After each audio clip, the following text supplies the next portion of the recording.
Hello, and welcome to the Brain Taxi virtual event featuring Rita Dove in conversation with Jericho Brown. I'm Eric Lorber, the director of Brain Taxi. We're a nonprofit organization that champions aesthetically adventurous literature. If you don't yet know much about us, I invite you to check out our website anytime after this event to learn more about our quarterly magazine of critical writing, our annual book festival, which is coming up this fall, our chapbook publishing, and the many events like this we host throughout the year, among other programs. Whether you're an occasional visitor or you'd like to become a member of Rain Taxi, we'd love to have you along for the ride. Tonight's event, like most Rain Taxi events, is free to attend. But if you're able to pitch in a little something, feel free to use the donate button at the bottom of the screen. Rain Taxi is privileged to earn funding from stalwart supporters like the National Endowment for the Arts and the Minnesota State Arts Board. But our most vital support always comes from individual readers like you. There are other ways to participate on your screen tonight. Many of you are already chiming in on the chat, so keep all your wonderful comments and observations coming there. If you have a question for the authors, you can put that in our Ask a Question box. I'll be collecting those throughout the event, and we'll get to as many as possible toward the end of our time together. And of course, you can buy the book by using that button on your screen. I invite you to remember that when you purchase a book at a literary event, you are supporting not only the author and their publisher, but also the event host and a great independent bookstore based right here in an actual community on planet Earth. Tonight, that's our friends at Majors and Quinn Booksellers in Minneapolis. And you get to have this book signed, accompanied by a signed bookplate from Rita Dove. With Playlist for the Apocalypse now in my hands, it's my great pleasure to introduce our guests. Rita Dove is the kind of writer for whom the term national treasure is not hyperbole. She has been the Poet Laureate of the United States and of the state of Virginia. She holds 28 honorary doctorates and even more awards for the many books that have delighted and edified readers these past 4 decades. Nestled in all these facts is the charming one that she is the only poet to have received both the National Humanities Medal and the National Medal of Arts. It seems to me that is so fitting for a writer who has virtually reimagined the relationship that poetry can have with history. Specifically, in her own words, the beauty and misery that has been the history of America. That phrase, by the way, is from the notes section in Playlist for the Apocalypse. Just one demonstration among many that from its astonishing title to its smallest detail, this book is an incredible new height, even in a career filled with towering achievements. To help us celebrate its arrival today into the world, we are blessed to have with us Jericho Brown. When Rain Taxi reviewed his debut collection, Please, about 13 years ago, we called it a journey unlike any other in contemporary poetry. And it has been a joy to see that journey continue throughout books like the New Testament and The Tradition, which, as you all know, received the 2020 Pulitzer Prize. I know I speak for legions when I say I can't wait to read what he writes next. But tonight, I am just glad he's here with us to celebrate Rita Dove. Please put your hands together, make a noise at home, it'll feel good, and welcome Rita Dove and Jericho Brown. Ooh. It's so great. For the introduction. That was so nice. And thank you to Rain Taxi and to everyone who's been doing all of the work to make this happen. How are you, Rita? Hello. I am doing very, very well. It's so wonderful to be here with you and with Rain Taxi. I like aesthetically adventurous. That's what we want to do. Yeah. And it's just great to be here. Yeah. We talked about this via email and we talked a little bit in the green room. I want to ask you everything. I really well, what do you think about begonias? I really want to ask you everything. But today we are going to keep the questions to this brand new, beautiful book by Rita Dove. Y'all need to buy this book. Y'all have to read this book. I'm so proud of you, Rita. Really. I mean, I know I guess that sounds weird. Of course I'm proud of you. But you're a big, I've told you all this before. And maybe I could tell the audience too. I wouldn't even know that it was possible for me to be a writer if it weren't for people like Rita Dove on the planet Earth. I was in the 5th grade when Rita Dove won the Pulitzer Prize for poetry. Oh, and there were life-size posters of her in my elementary school. And everybody wanted to stop me in the hallway to tell me, you know, a Black person won the Pulitzer Prize. And now you can say, oh yeah, I know, I too. I too sing America. Right? But I want to start, if we start with talking about Playlists for the Apocalypse. I love the title of this book. I love the cover of this book. It's really a well-made book, thanks to Norton. There is a quote on the book jacket that is taken from the Boston Globe, a story that was done on you and your work a few years back. And that quote mentions that you are the best public poet we have. Do you feel like a public poet? What is a public poet? How'd you get to be one? Do you go into it, or do you have it all the time? Can you talk a little bit about that? Well, first of all, I think you grow into it, or I grew into it, if that means anything, and I think I'm still growing. It's nothing that I planned, and in fact, if I had known that someday someone would consider me such, I probably would have quailed and ran away. I was very shy. I'm still very shy. I began writing because of and it felt very interior. And when I sit down to write, and in the making of the poem, I'm as private as I can be. I think the public part comes from 2 places. One of them is that to have to trust that even the most private moments in our life can find resonance with someone else, right? That there is a connection, that there is a thread there. And the other thing is that when I guess I was just raised that you step into your challenges, and so when it began, I suppose, of my first poetry reading, when I had to actually get up and read something, and I was like, oh no. But then I thought, well, what do you want to do with this? What is your secret desire? And I said, I want to reach people. I want to know that I'm not crazy.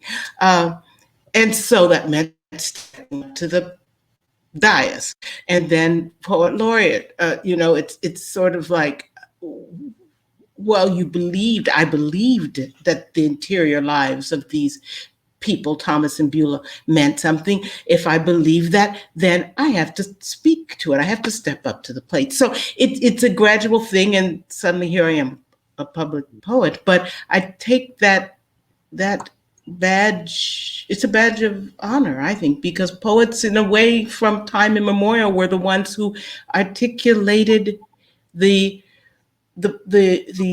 whispers of their tribe. What better thing can we do? So you talked a second ago about making use of that which is private, because you understand it will connect to others, no matter how private it is to you.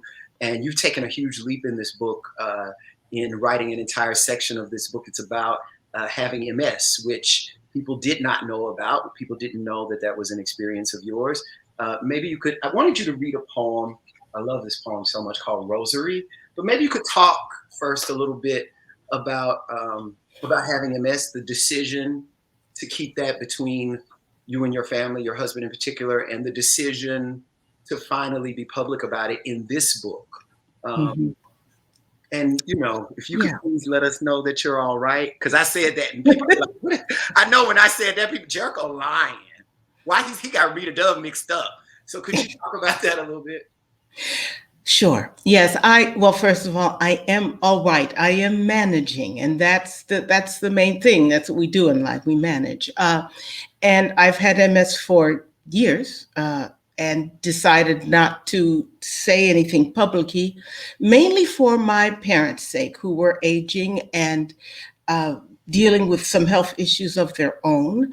And I thought, this is going to, this will worry them to death. I knew it would worry my father to death. I knew it would worry my mother to death.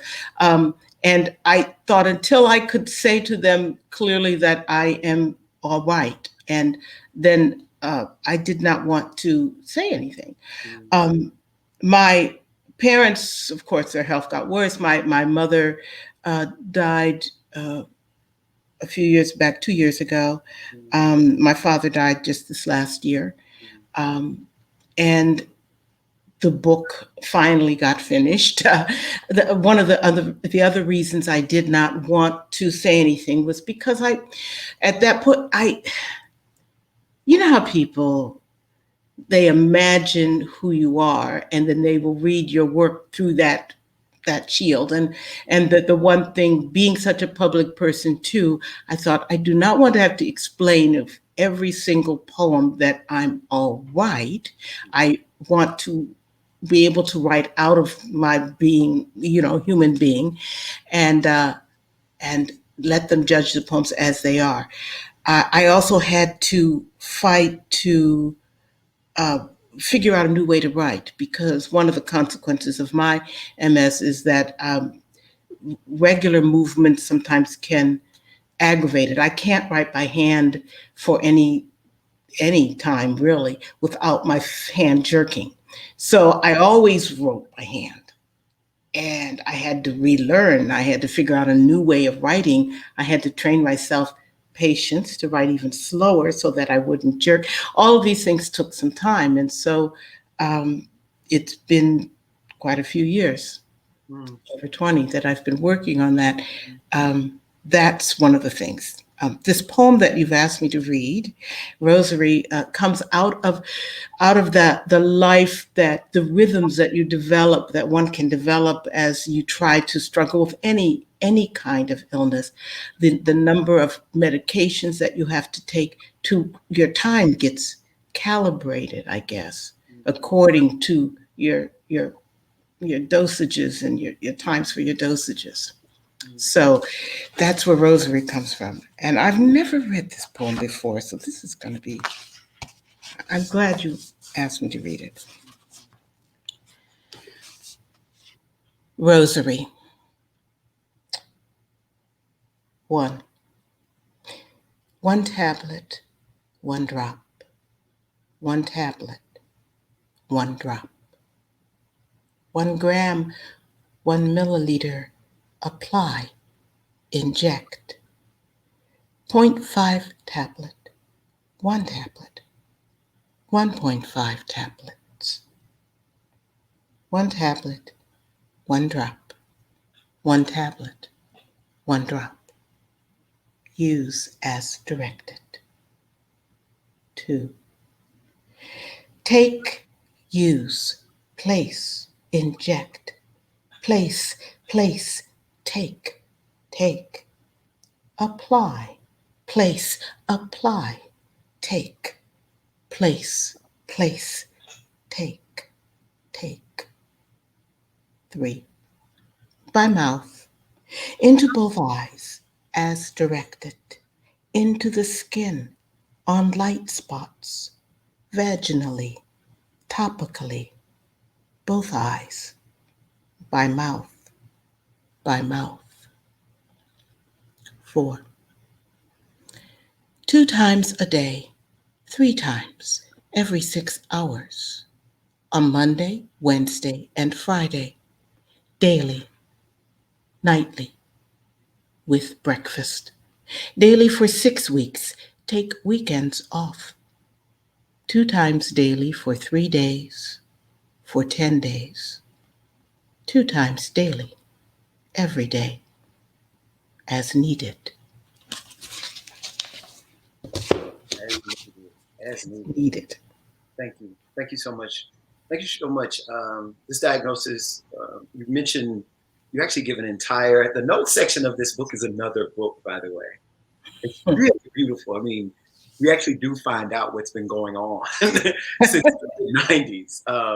One of the things that is also going on, and you mentioned living a very public life, or being a public figure, and how that can intersect with people being in your business. And yet you're a public figure in a particular place which recently has come to a lot of public attention, Charlottesville, Virginia. Yes. I wanted you to talk about, and I wanted you to read, there's a poem I wanted you to read, Pedestrian Crossing, but I wanted you to tell me what it's like being Rita Dove in Charlottesville, Virginia in particular. Obviously, that's a little different from just Rita Dove at UVA. Do you see what I mean? Were you at home during the white supremacist rallies of just a few years ago? Were you at home when they took the Robert E. Lee statue down, literally, I think, last week? And what has been your reaction, or how have things been different for you, and how has that affected your writing? How have these conversations about race, many of which, interestingly enough, seem to center on Charlottesville, how has that affected you as a poet? Wow. Well, you see, it's so many layers within layers. First of all, when this horrible rally happened here, I remember thinking that the entire city of Charlottesville was now experiencing that eerie feeling of having the privacy invaded, and at the same time that the public face that was being projected was not their face, saying, this is not me. And I'm saying, oh yeah, now this is what it feels like. We were home that day in August.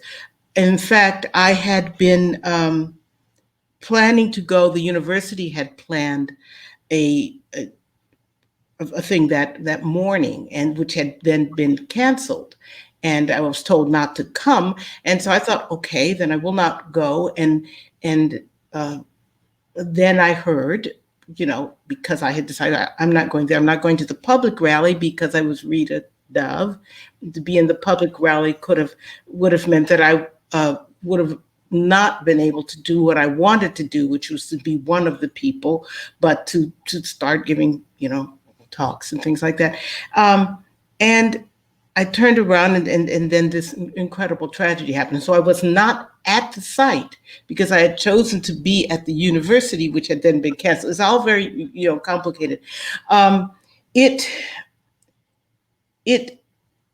took me quite a while, of course, to write about it in this one poem, Pedestrian Crossing, because I felt that I wanted to get at what it felt like to live in a town that was a college town that had its problems like every other college town, particularly in the South. I think that, between town and gown, but certainly was not the hotbed of racism and violence that happened. That's precisely why it happened, I think.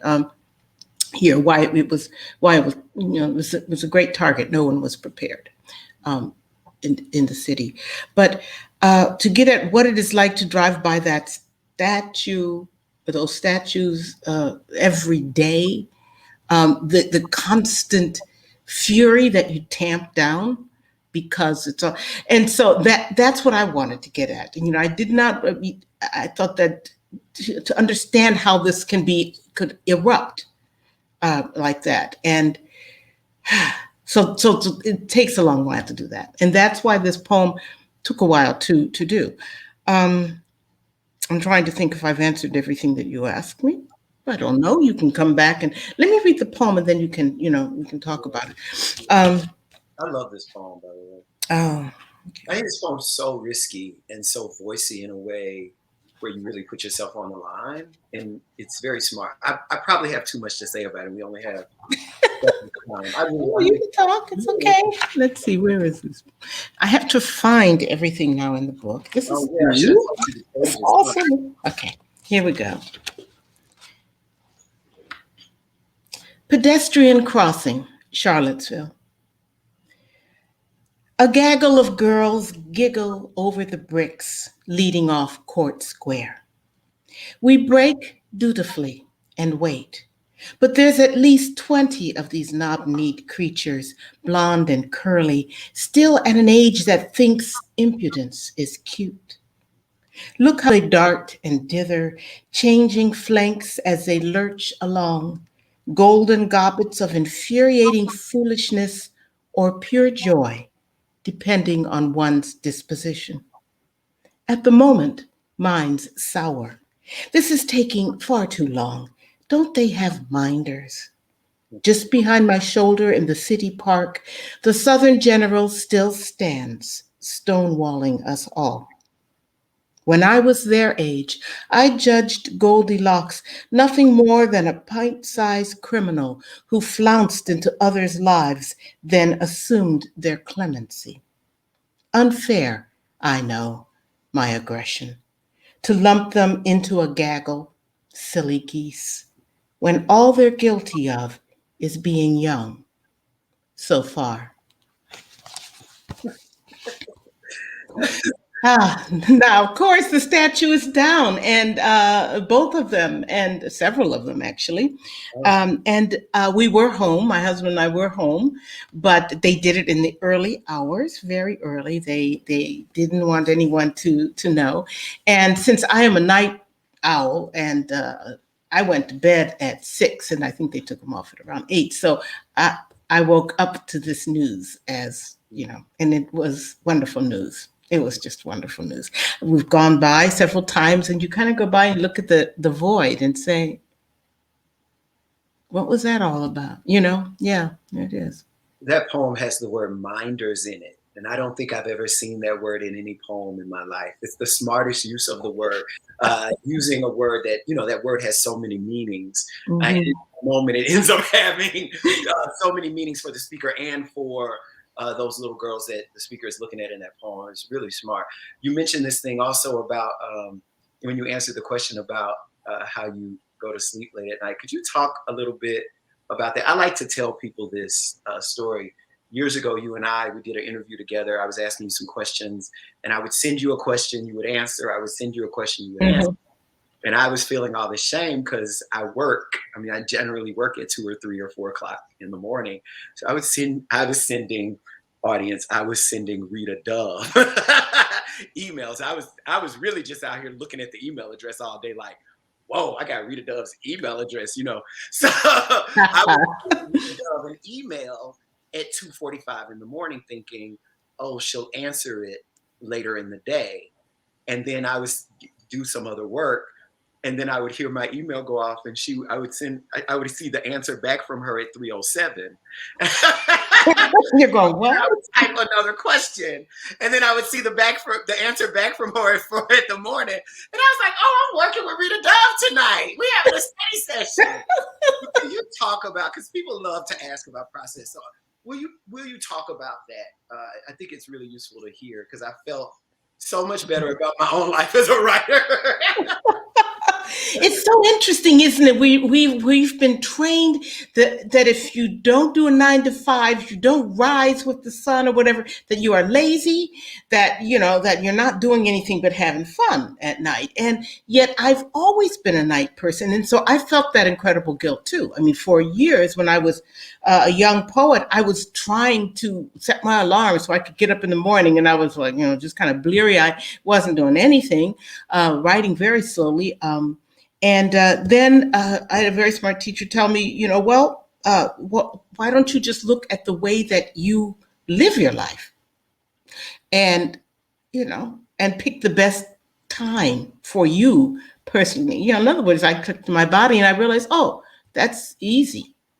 At midnight, I wake up. My mother said I was awake at 3 a.m. in the crib playing, in the dark. So I decided to try to do that as much as possible. And obviously, if I'm teaching, I try to get afternoon classes, and then I, get up at noon and stagger into my class. But optimal time, midnight to 6, maybe 7.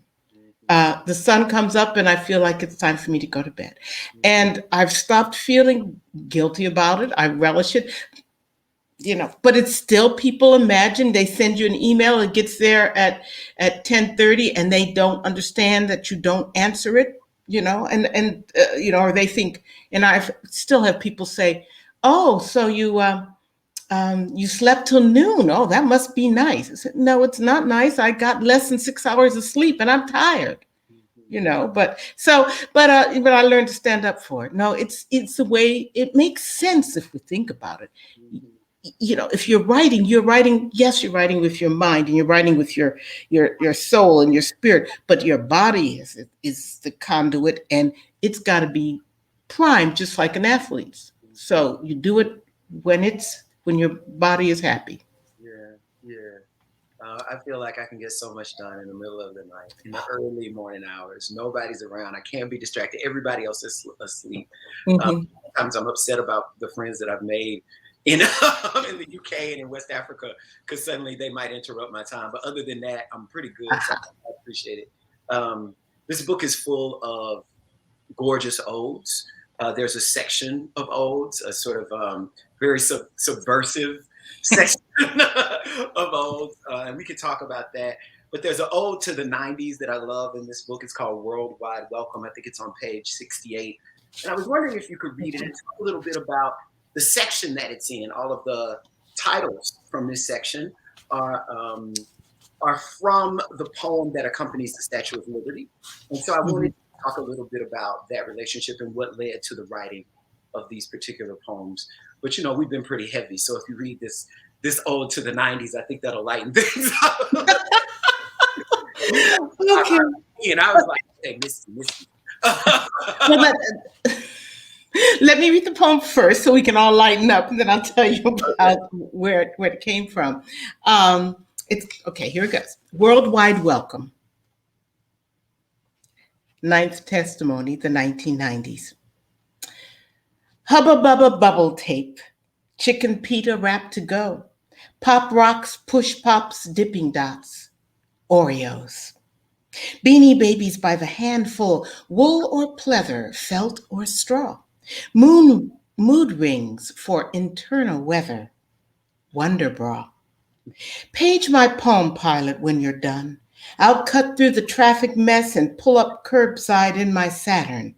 Thank you, GPS. Who wouldn't want to be a millionaire or a real live princess or king of the world? Map your jeans and pierce your navel, Spice Girl. Fire up the circuits in your PlayStation. If you're game, boy, I'll tickle your Elmo. How's your Tamagotchi been hanging? Oh, Mario. Magic's vanished from the court. Great Gretzky has exited the ice. Buffy or Baywatch, Cosmo or Xena, reality bites. Give me a logo to go with my windows. eBay for old, Amazon for new. A Hubble, a Canon, an Apple a day. And we all shout, Yahoo. Well, this poem comes out of a section of poems which are all spoken or witnessed by the Statue of Liberty, hence the titles which are all taken from Lazarus' poem, a sonnet that's at the statue. But if they were inspired by a collaboration with a wonderful composer, Richard Daniel Poor, who actually approached me and said, I'd like to do a song cycle, which actually just kind of chronicles American history from like the 1960s, 1968 to the present, a little thing just. And I said, oh my gosh. But the idea of it, and he mentioned that it was going to be a mezzo soprano, Susan Graham, who was going to sing it. I could hear that mezzo voice. I'm a musician, so it just immediately attracted me. And so we worked together to try to put together these, decide what is going to happen, when, what 12 or 13 testimonials the witness was going to give. And this was one of the rare light-hearted ones, but it's about, of course, all of the 90s, which was it seemed like the whole Western world was on some kind of a shopping spree. This section is really special because it is, in many ways, the most formal part of the book. There's a villanelle in the book. I think 3 sonnets in this section in particular in the book. One of the sonnets includes Jimi Hendrix, which is always nice to see arrive in a poem. Sonnet about Woodstock, which I think is very well done. And then just before that, there's a very different section in this book, The Spring Cricket, which we published, I think, a couple of these poems, two of these poems in Believer, the magazine I edit poetry for. I love these poems. I was reading this section. I was like, she could have just done these few pages is enough. I really do love the poems in the voice of this cricket. And I was wondering if you could read The Spring Cricket on the question of negritude. Mm-hmm. Page, I think. But what I'm really fascinated by in these poems is that they seem to be poems about the condition of a people, right? Obviously, in this particular case, you manage for the poems to be about the cricket. I mean, yeah, the cricket. But it also seems to be poems about Blackness, and then most oddly, poems about being an artist, or poems about what it's like to be a singer or one who makes the music. You mentioned being a musician earlier. You're a cellist. I don't know if everybody knows that about you. You spend a lot of time practicing that. You're also a dancer, a ballroom dancer, which I find fascinating, especially considering what you were saying earlier about having MS, that you made use of ballroom dancing in order to be a part of your own therapy, which I find interesting. But maybe you could read that poem and we could talk about some of those things as well. Yeah. Sure, I'll be happy to. The Spring Cricket considers the question of negritude. I was playing my tunes all by myself. I didn't know anybody else who could play along. Sure, the tunes were sad, but sweet too, and wouldn't come until the day gave out. You know that way the sky has of dangling her last bright wisps? That's when the ache would bloom inside until I couldn't wait. I knelt down to scrape myself clean and didn't care who heard. Then came the shouts and whistles, the roundup into jars, a clamber of legs. Now there were others, tumbled, clouded. I didn't know their names. We were a musical lantern. Children slept to our rasping sighs. And if now and then one of us shook free and sang as he climbed to the brim, he would always fall again, which made them laugh and clap their hands.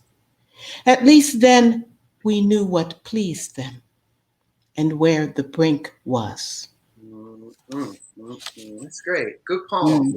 This book is really, I hope everybody sees my excitement about it. It's really inspiring to me to see someone who has as many laurels, as many awards, as much recognition as you receive, clearly still working very hard at 6 a.m. on her poems. Do you know what I mean? Like, I think that's I really appreciated that.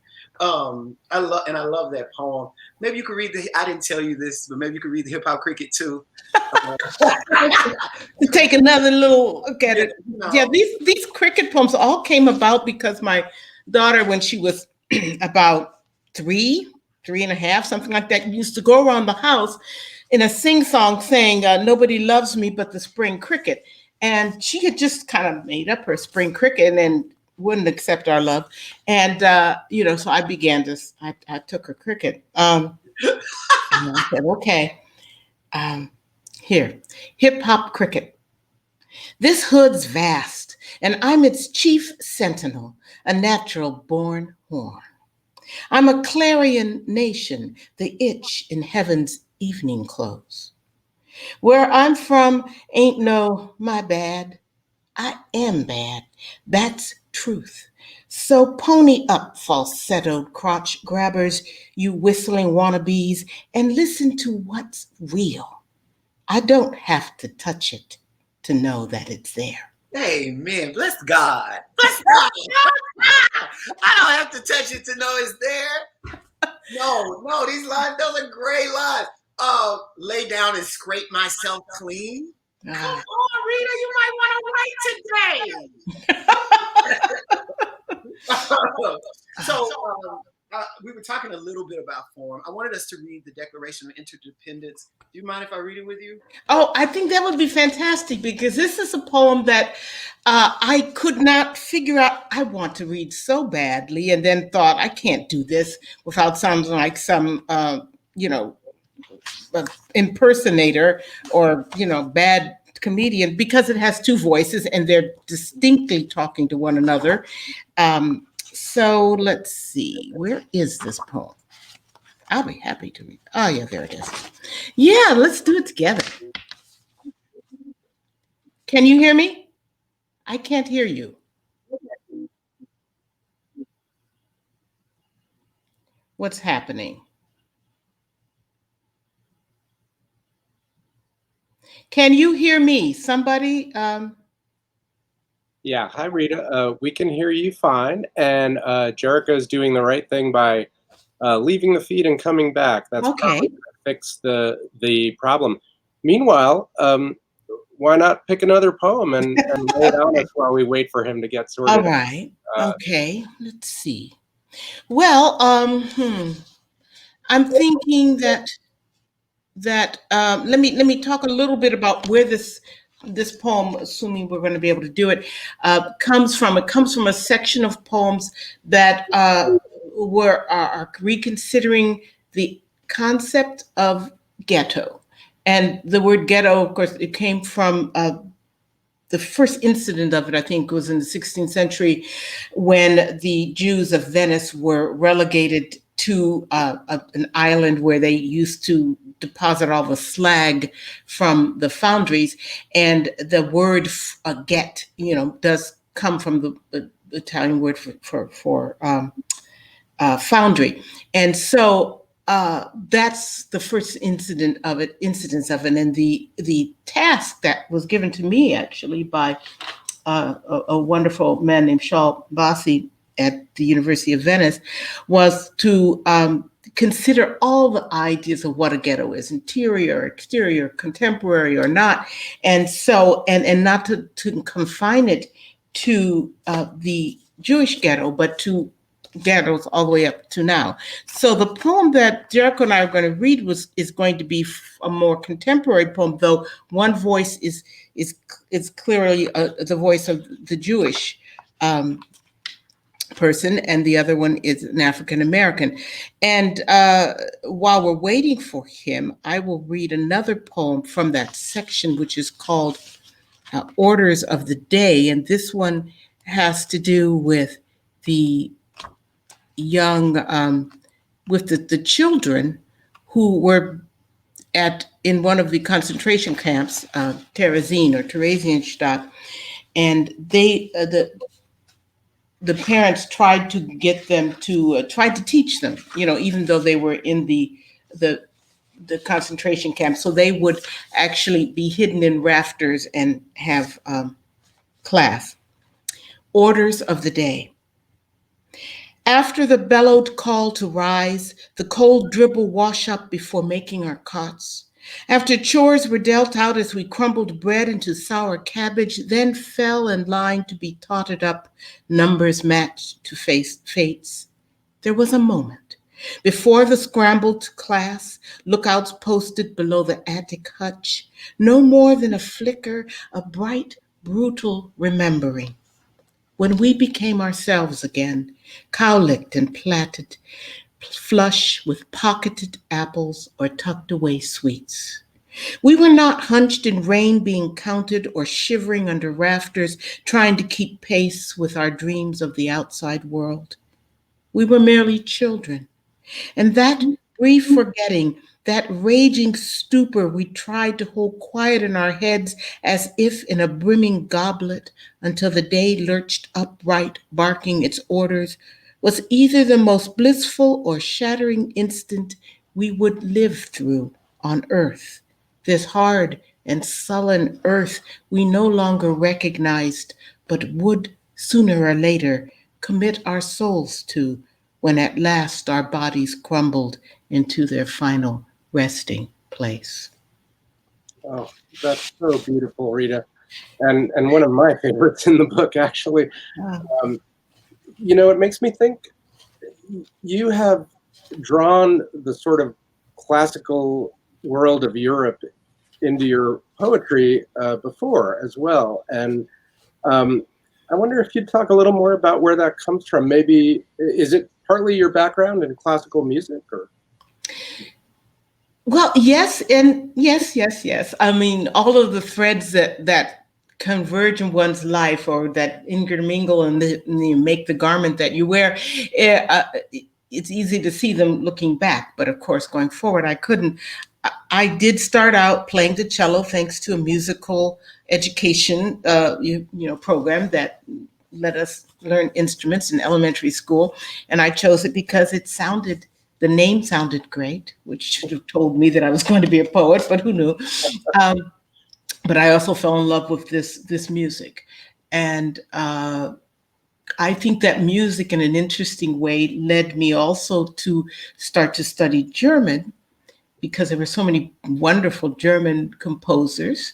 Also, because my father had a book of German on the shelf. He had bought in a used bookstore before he went to the war, World War II.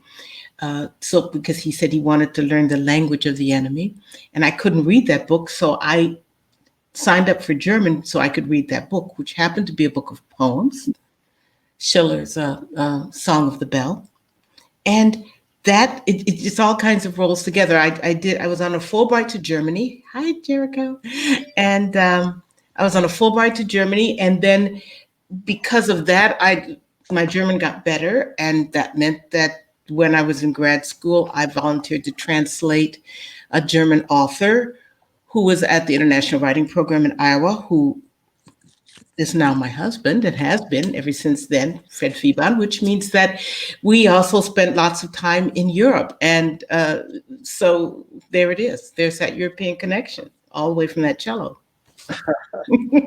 Wonderful. And Jericho, welcome back. Hi, I have no idea what could have possibly. Can you hear me okay, everybody? Yes, yes. Okay. Yeah. I will leave again Thank you. rapt attention as you read this poem. Yeah. Thank you. Sorry about that to the audience. I'm not sure what happened, except that it's raining. Are you ready to read? I think it's on page 37. I got it, Jericho. I'm ready for you. Okay, here we go. Declaration of Interdependence. Hook nose, Canada goose, slit-eyed toucan. Porch monkey, baboon, trash talking magpie. I cover my head in adoration, just as you doff your hat. Do not rub my head. Don't even think about it. I bob as I chant. I pray as I breathe. Does that disgust you? I shout to the Lord, dance out my joy. Does that amuse you? To my knowledge, I have never terminated a deity. Last time I looked, I did not have a tail. Business is not in my blood. I attended university. I studied. I am a trained athlete. Nothing I do on the court is natural.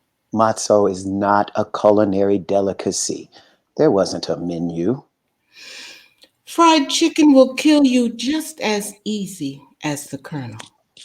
You buy tickets to hear me crack jokes about my tribe. Are you uncomfortable yet?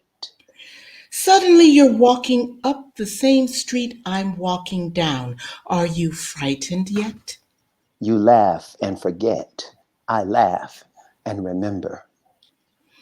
I laugh to forget, and the thorn deepens. Excuse me, but what do vermin actually look like?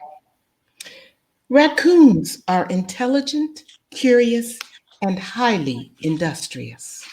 I am not the problem or even a problem. Problems have provenance. Someone created them. I'm neither exotic nor particularly earthy. I was a child once. I belonged to someone. No, I do not know how to play the violin. Sorry, I'm tone deaf. No rhythm here.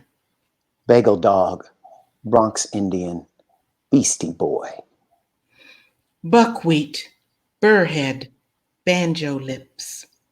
I have never even seen a well. So is that a poplar? Do not talk about my mother. Do not talk about my mother. That's good. Rita, Rita, I laugh to forget and the thorn deepens. Mm. I mean, that's life, right? That's just Yeah. so much life, right? How did this poem come to be? And maybe you can contextualize it in this section. This section goes all the way back to the Jewish ghettos, the literal first Mhm. ones. Maybe you could talk a little bit about that. Well, while you were getting your technical difficulties sorted out, and I commiserate. Sometimes these things, I don't know, the universe just says no and knocks you out. But I talked about the section in red orders of the day, I and love that poem. so we've got a context.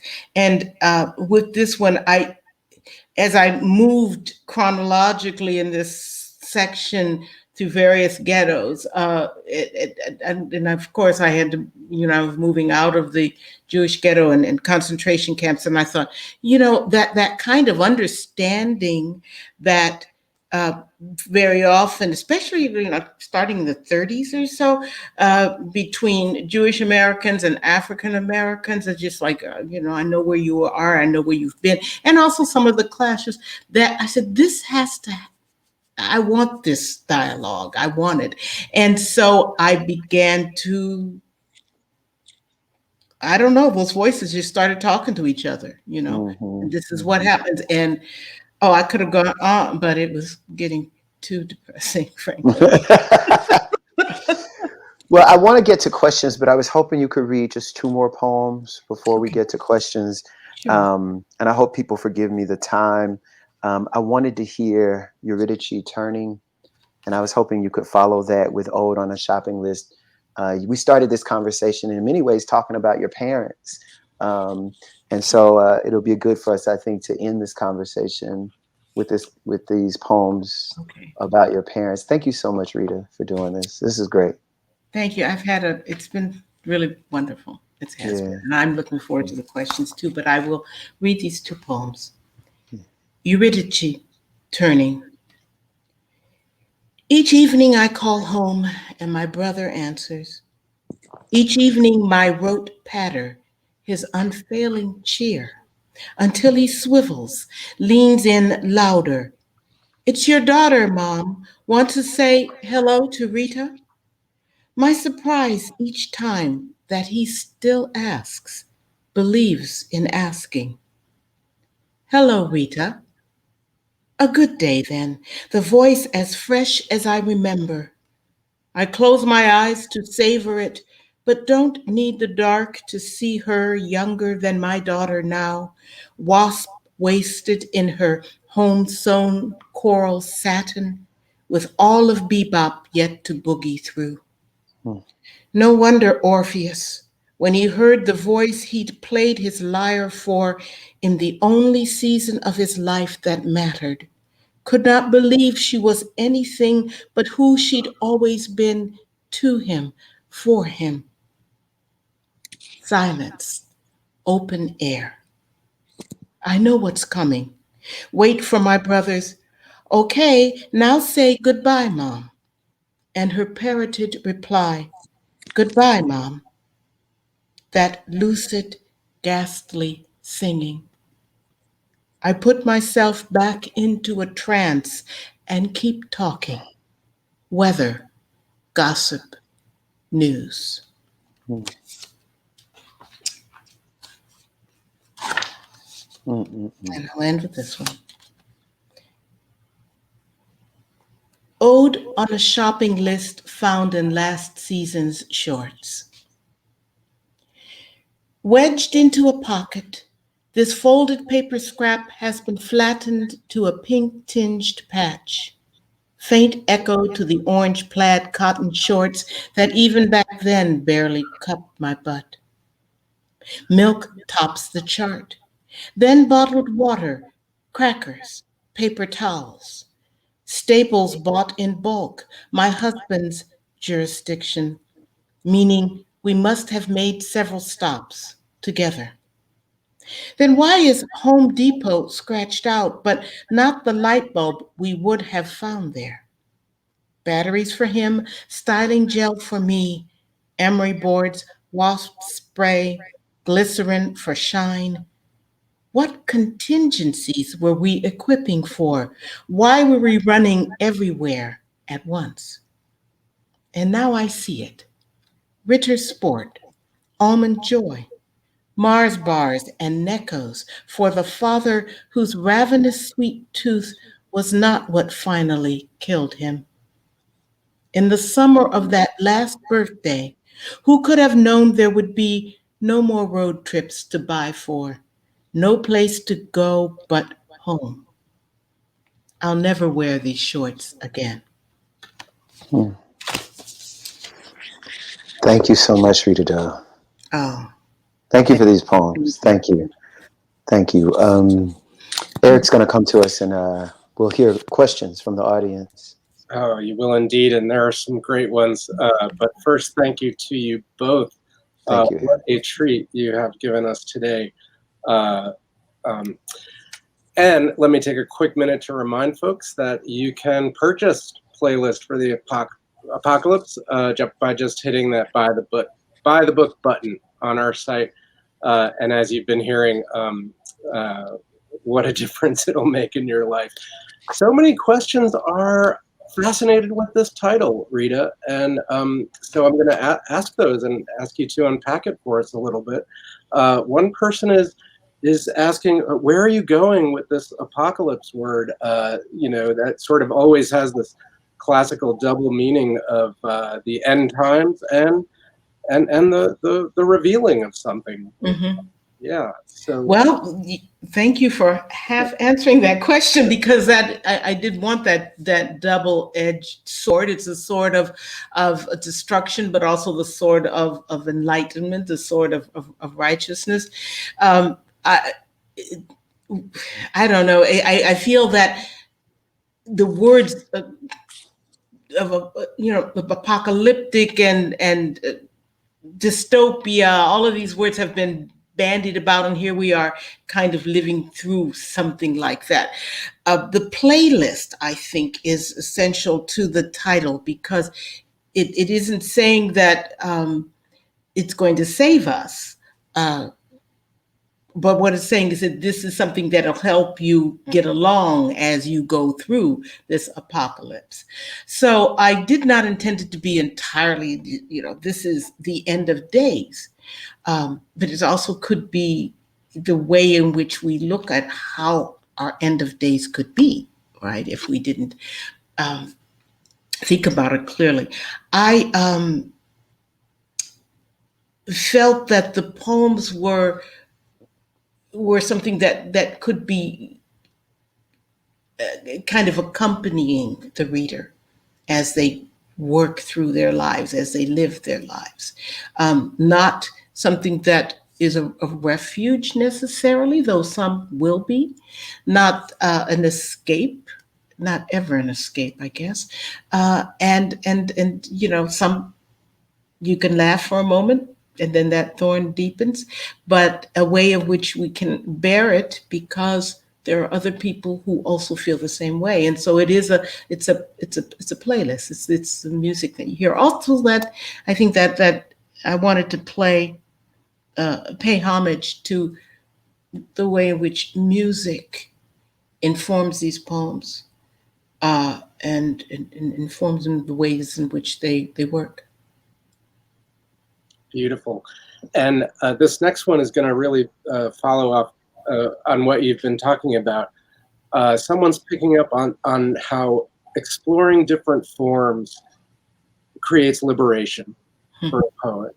And how does that journey that you take deal with that theme of apocalyptic times. Uh. Search for liberation through form. Well, the thing is that I've always felt that form is not a restriction. It just gives you a chance to figure out a new way to work with it and work through it. And why? My question always is, why does this form exist? You know, why do we need this form, and in what ways can you make us feel that need? So, you know, for me, a sonnet is not just something I've got to sit there and get all the rhymes straight. It's how do you sing about love in 14 lines in this neat cage? How do you explode that? How do you thread through it?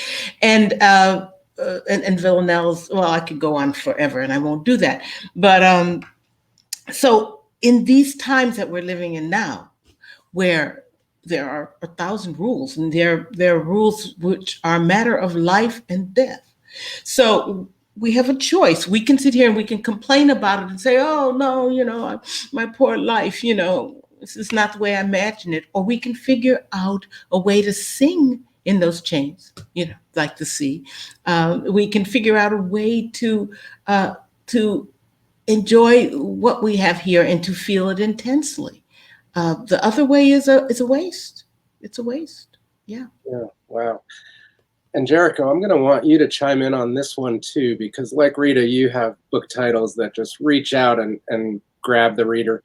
How do each of you title an entire collection? Is it something you start with? Do you discover it as you go? What's that piece of the process like?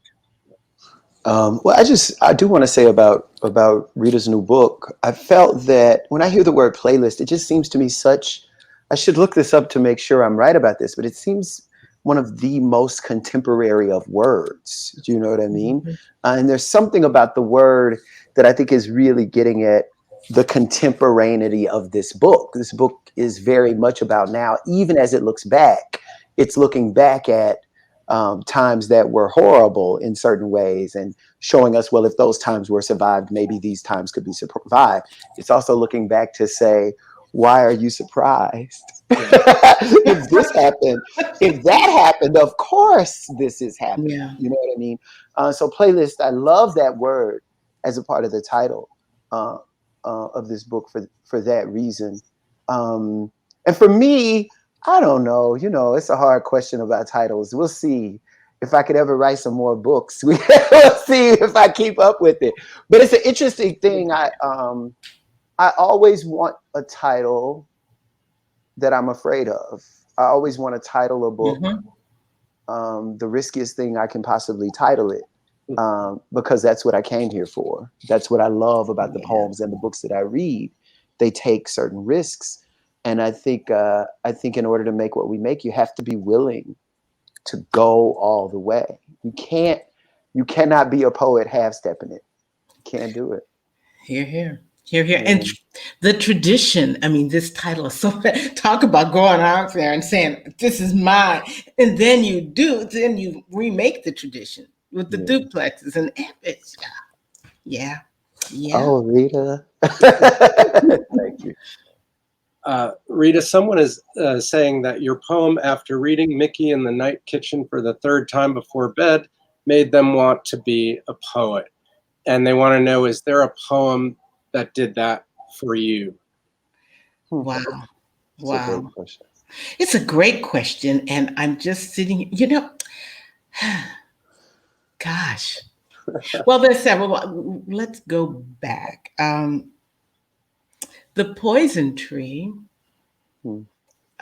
did for me when I was like about 10 or 11, and I stumbled across that poem in a book, the Blake poem, and I just thought this, you know, the absolute delight in the person's voice when they say they see their foe, and I mean, they're dead underneath the tree, and it rhymes and it's so beautiful. And I think that made me want to try to do something like that.